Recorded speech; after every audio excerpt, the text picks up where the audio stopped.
भाजपमधील अंतर्गत वादासंदर्भात नवी मुंबईत भाजपचे आमदार मंदा म्हात्रे आणि भाजप आमदार संदीप नाईक यांच्यातील अंतर्गत वाद चव्हाट्यावर आलाय।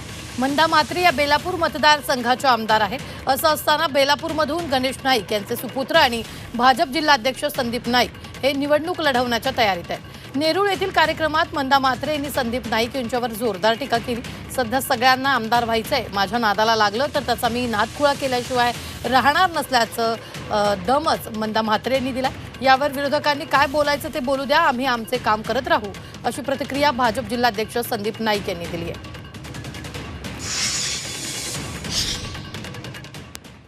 सगळ्याचा रिडेव्हलपमेंटवर काय ऑफिसर काय टाकतात, आम्हीच काय आमदार बनणार। अरे तुमच्या बापाला मी हरवून बसलाय, तुम्ही काय इकडे मला मला बोलायलाच नाही लावलं पाहिजे होतं। मी आपली शांत तुमचं काम करत असते, पण माझ्या नादाला कोण लागलं तर त्याचा मी नाद पुरा केल्याशिवाय राहणार।